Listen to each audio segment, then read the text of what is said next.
Hello everyone, very good morning to all of you.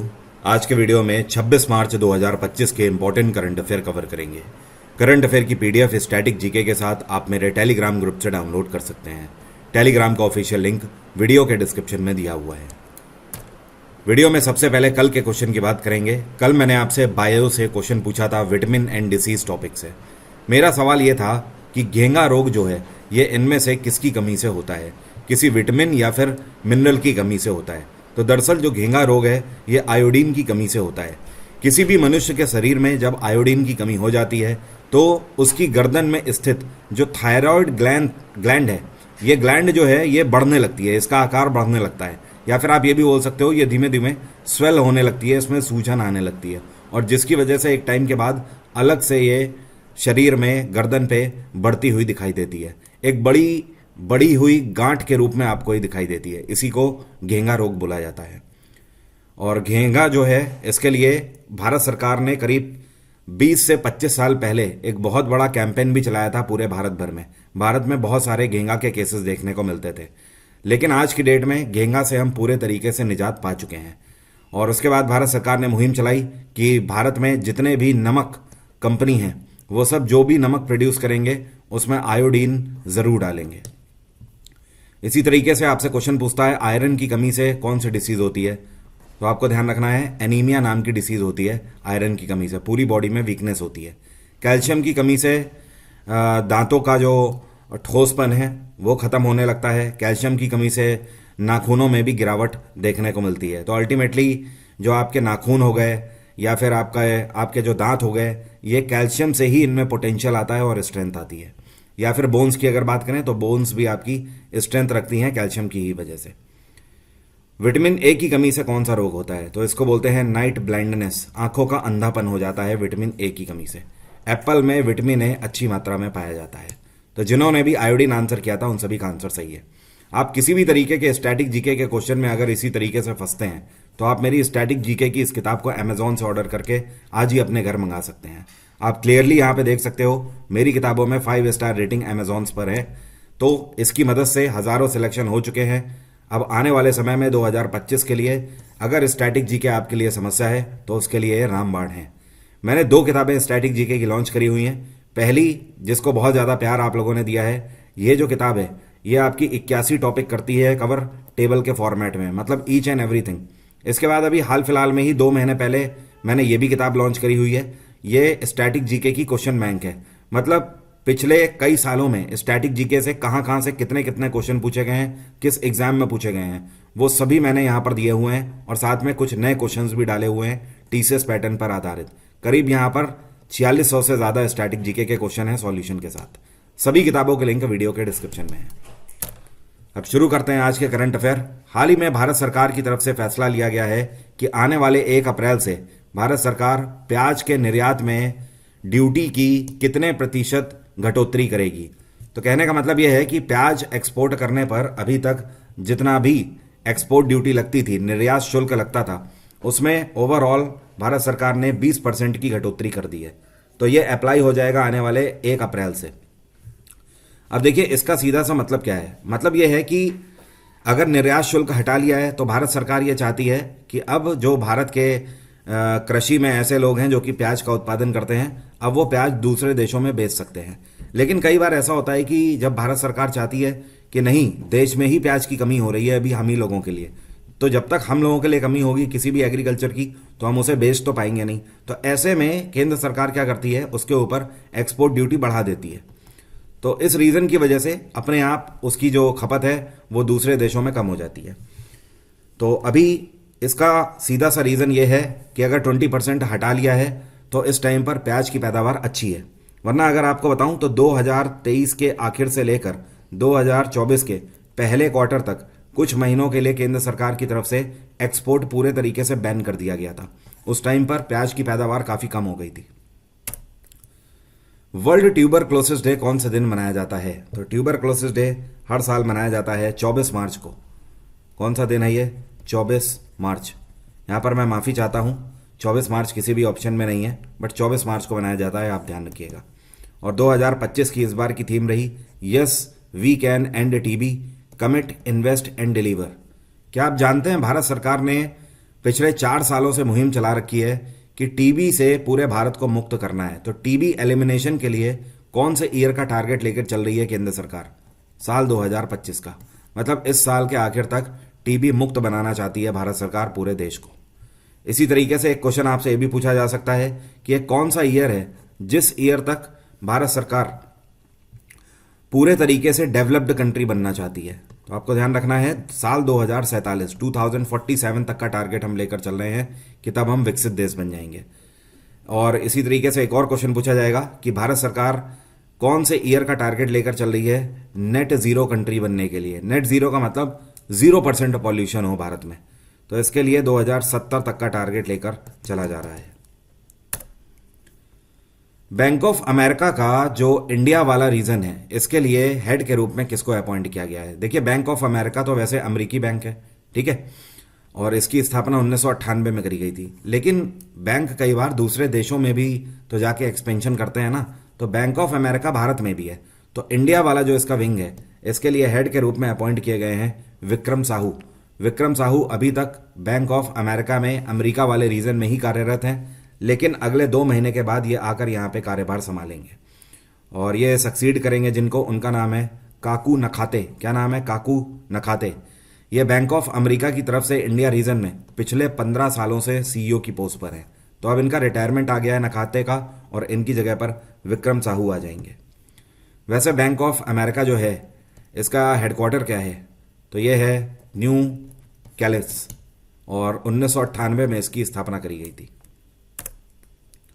एक और important चीज ध्यान रखिएगा, अभी हाल फिलहाल में रिजर्व बैंक ऑफ इंडिया के नए एग्जीक्यूटिव डायरेक्टर कौन अपॉइंट किए गए हैं? तो नए ईडी जो हैं, इनका नाम है AR जोशी। क्या नाम है? AR जोशी। पूरा नाम है अजीत रत्नाकर जोशी। ये कौन सा बैंक है जिसके द्वारा कॉरपोरेट कैश मैनेजमेंट के लिए MDG next mobile application launch किया गया है? तो इसको लॉन्च किया है बैंक ऑफ बड़ौदा ने। अब देखिए, कॉरपोरेट का मतलब हो गया प्राइवेट सेक्टर, जितनी भी मल्टीनेशनल कंपनीज वगैरह हैं या फिर आपकी प्राइवेट लिमिटेड या लिमिटेड कंपनीज हैं, प्राइवेट सेक्टर की ओवरऑल कंपनीज। तो उन कंपनीज के कैश मैनेजमेंट के लिए एक स्पेशल मोबाइल एप्लीकेशन अनाउंस किया है जिसका नाम है MDG नेक्स्ट मोबाइल ऐप। अब कॉरपोरेट कैश मैनेजमेंट में कैसी चीज़ें आ जाती हैं? जैसे मान लीजिए कि बल्क में ट्रांजैक्शन करने होते हैं, ठीक है, यहाँ पर एक बार क्वेरी लगा दी जाती है और वो ऑटोमेटिक ट्रांजैक्शन हो जाते हैं। एग्जाम्पल के तौर पर मान लीजिए ये पर्टिकुलर कंपनी है और इस कंपनी के अंदर 100 एम्प्लॉय हैं, ठीक है। अब महीने की 1 तारीख को मान लीजिए इनकी सैलरी जाती है, तो ये जो 100 एम्प्लॉयज़ हैं, इनकी सैलरी एक ही बार में पंच हो जाती है। तो इसमें बल्क में लगा दिए जाते हैं ट्रांजैक्शन, और एप्लीकेशन ऑटोमेटिकली दूसरे सभी जितने भी एम्प्लॉयज़ होंगे सबके अकाउंट में उनके हिसाब से जो उनकी सैलरी जाती है उसको क्रेडिट कर देता है। इसी तरीके से बल्क में कई सारे ट्रांजैक्शन आते भी हैं, ठीक है, बहुत सारी पेमेंट्स आती हैं कंपनीज को। तो ये जो मोबाइल एप्लीकेशन है, इसकी खास बात यही है कि बल्क ट्रांजैक्शन को ये अच्छे से मैनेज कर सकता है। अपार्ट फ्रॉम दिस, इसमें OTP वेरिफिकेशन का भी ऑप्शन है कि हाँ भाई, बल्क ट्रांजैक्शन भले ही हो रहा है लेकिन सिक्योर तो होना चाहिए ना।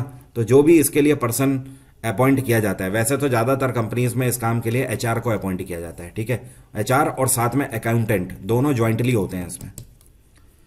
बैंक ऑफ बड़ौदा की स्थापना 1908 में करी गई थी। इसका हेडक्वार्टर है वडोदरा, काफ़ी पुराना बैंक है ये, और इसके CEO हैं इस टाइम पे देबदत्त चंद। कौन है? देबदत्त चंद।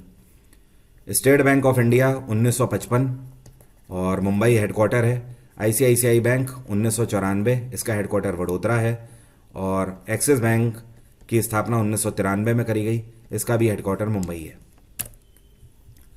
यह कौन सा देश है जिसको हाल ही में भारत सरकार की तरफ से एक मिर्च एक्सपोर्ट करी गई है पहली बार, और इस मिर्च को GI टैग मिला हुआ है? इसको बोलते हैं डेले खुरसानी मिर्च। क्या बोलते हैं? डेले खुरसानी मिर्च, या फिर डेले चिली भी इसको बोला जाता है।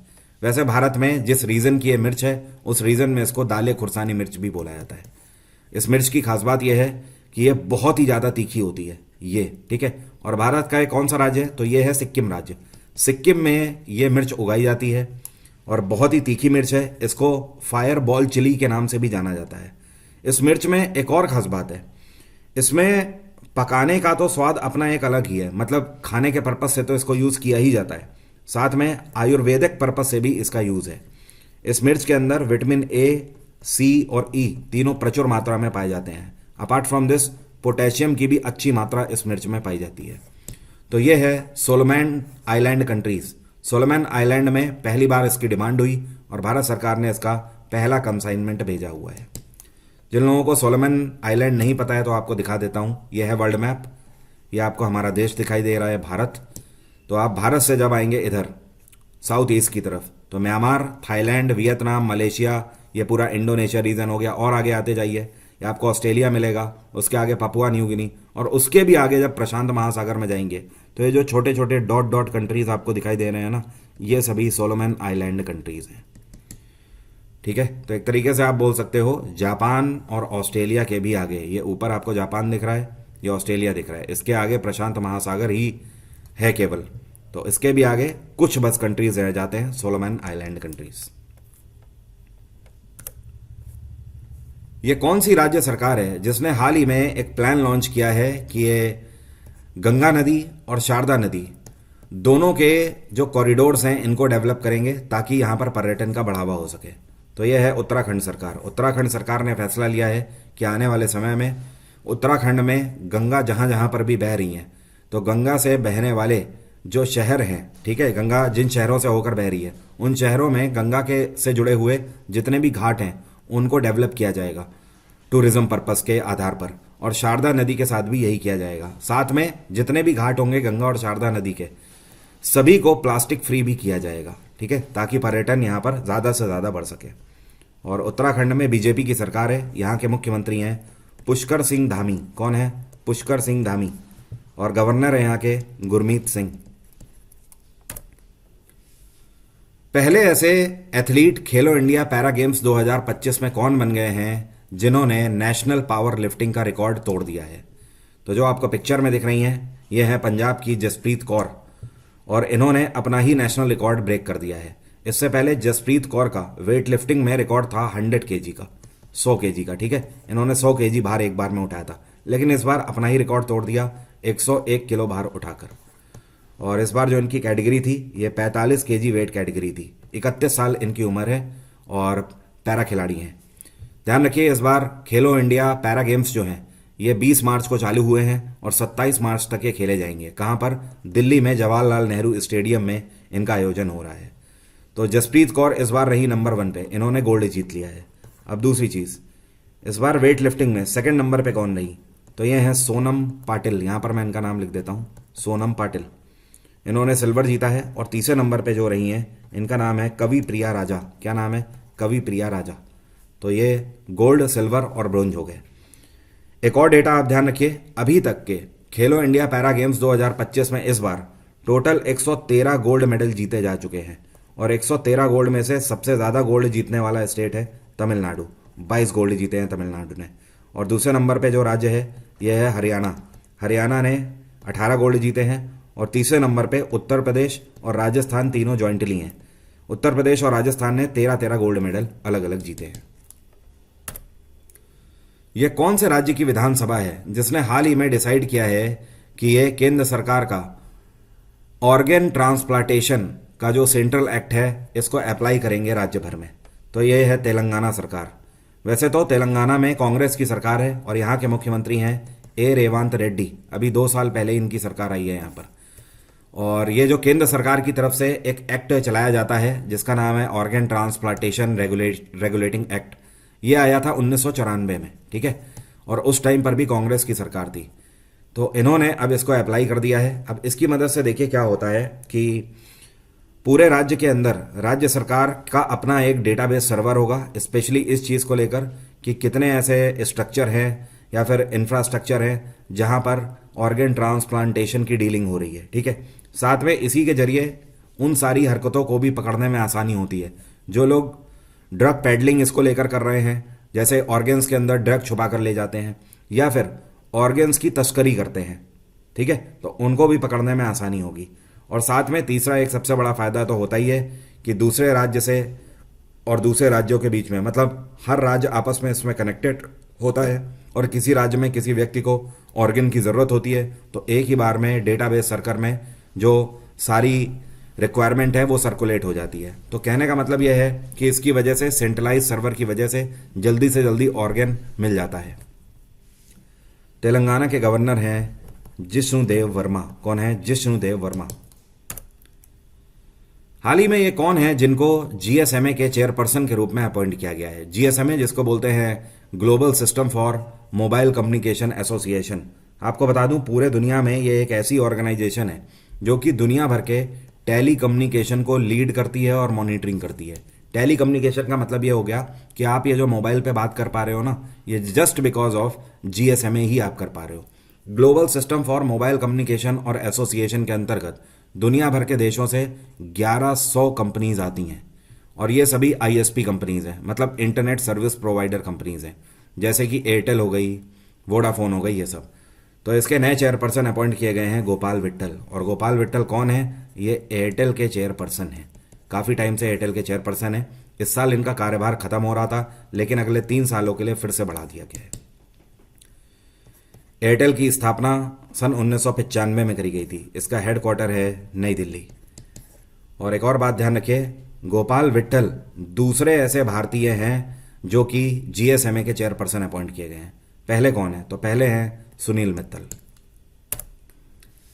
यह कौन सा संस्थान है जिसके द्वारा बैंकनेट और ईबी क्रे नाम का एक प्लेटफॉर्म लॉन्च किया गया है, जो कि जितने भी पब्लिक सेक्टर यूनिट बैंक्स हैं उनकी ई ऑक्शन को सपोर्ट करेंगे? तो यह है ministry of finance. Ministry of finance ने एक अलग से पोर्टल बनाया हुआ है बैंकनेट का, और एक अलग पोर्टल है ईबी क्रे का। अब ये जो दोनों पोर्टल हैं, ये पोर्टल बैंकों के द्वारा जो नीलामी करी जाती है उसको यहां पर प्रदर्शित करेंगे। देखिए, जितने भी गवर्नमेंट बैंक हैं उनके पास जो एसेट सेल्स के लिए आ जाती हैं, एग्जाम्पल के तौर पर मान लीजिए पंजाब नेशनल बैंक है। पंजाब नेशनल बैंक ने किसी पार्टी को 1000 करोड़ का लोन दिया था, ठीक है। और ये मान लीजिए लोन दिया था, एग्जाम्पल के तौर पर मान लीजिए एक फैक्ट्री लगाने के लिए लोन दिया, ठीक है। अब इन्होंने फैक्ट्री लगाई, इनका बिजनेस डूब गया, और साथ में इन्होंने इस 1000 करोड़ के अंदर मान लीजिए 3 करोड़ की एक गाड़ी भी ले ली है। तो जब इनका सब कुछ डूब गया है, पैसा बैंक का वापस नहीं कर पाए, तो बैंक ने क्या किया, इनकी फैक्ट्री सीज कर दी, साथ में जो इनकी 3 करोड़ की गाड़ी थी वो भी जब्त कर ली। अब ये बैंक के किस काम की है? बैंक के तो किसी काम की नहीं है, तो बैंक इस फैक्ट्री को भी नीलाम करेगी, इस गाड़ी को भी नीलाम करेगी। तो इस तरीके की जो नीलामी वाली एसेट्स होती हैं उनको इस पोर्टल में लिस्ट किया जाएगा। अब इसका फ़ायदा क्या होता है कि इसके बीच में कई बार लोग मार्जिन बहुत ज़्यादा कमा लेते हैं, कई बार ब्रोकर्स भी आ जाते हैं, लेकिन अब ये डायरेक्ट जो कस्टमर्स होंगे उनके और सरकार के बीच में इसका लेन देन होगा इन पोर्टल्स के थ्रू। ये कौन है जिनको म्यूजिक एकेडमी की तरफ से संगीत कला निधि अवार्ड के लिए चुना गया है? तो जो आपको पिक्चर में दिख रहे हैं ये है आरके श्रीराम कुमार, और आपको पता है ये रुद्रपत्नम फैमिली से आते हैं। कहाँ से? रुद्रपत्नम फैमिली। और रुद्रपत्नम फैमिली कहाँ पर है?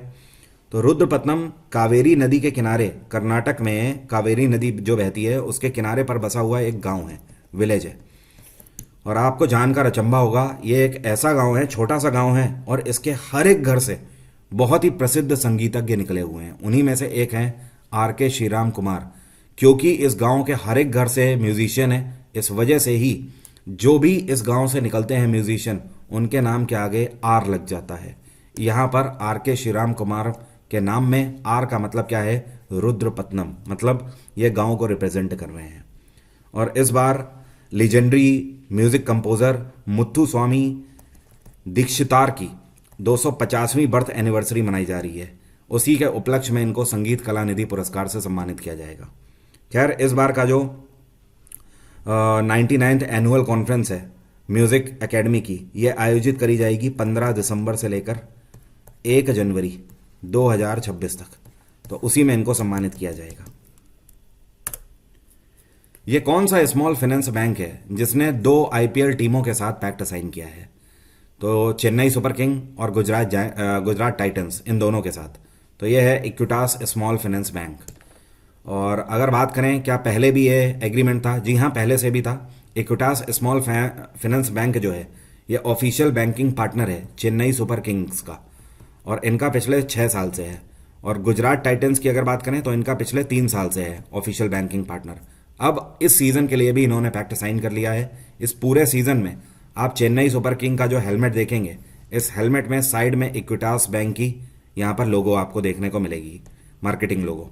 और इसी तरीके से गुजरात टाइटन जो हेलमेट है उसमें पीछे की तरफ इस तरफ आपको इनका लोगो देखने को मिलेगा। और इस बार आईपीएल का कौन सा संस्करण आयोजित किया जा रहा है, तो ध्यान रखिएगा 18th एडिशन आयोजित किया जा रहा है। आज के सवाल को पूछने से पहले आपको बता दूं, जीएसपी 3.0 हम लोग चला रहे हैं, जिसको बोलते हैं गारंटीड सिलेक्शन प्रोग्राम। ये टेक्स्ट बुक पर चल रहा है। ये एक ऐसा बैच है 2025 का सीजीएल अगर आप निकालना चाहते हैं तो इसके लिए एनरोल कर सकते हैं। बैच का लिंक वीडियो के डिस्क्रिप्शन में है। इसमें आप जितना भी फी अमाउंट देंगे, अगर आपका सिलेक्शन नहीं होता है तो आपका पूरा पैसा वापस हो जाता है। मैक्सिमम डिस्काउंट चाहिए तो सुल्तान कोड आप लगा सकते हो। 8% वैसे नॉर्मल डिस्काउंट चलता है। जब आप मेरा कोड लगाएंगे सुल्तान टेक्स्ट बुक के किसी भी बैच में, तो आपको 20% का फ्लैट डिस्काउंट मिल जाएगा। तो टोटल आपको 28% तक का डिस्काउंट मेरे कोड की मदद से मिल जाएगा। और कई ऐसे भी बैचेस हैं जिसमें 30% तक का भी डिस्काउंट आपको मिल जाएगा। अपार्ट फ्रॉम दिस, सीपीओ के बैच के लिए भी एनरोल कर सकते हैं और सीएचएसएल के लिए भी। सभी बैचेस के लिंक वीडियो के डिस्क्रिप्शन में है। अब मेरा आज का सवाल है आपसे, भारत में पहला पेपरलेस बजट कौन से ईयर में लॉन्च किया गया था? कमेंट बॉक्स में लिखकर बताइए। आज की बात यहीं तक रहेगी। Thank you so much. Have a nice day. Take care. Bye bye. आपका दिन मंगलमय हो।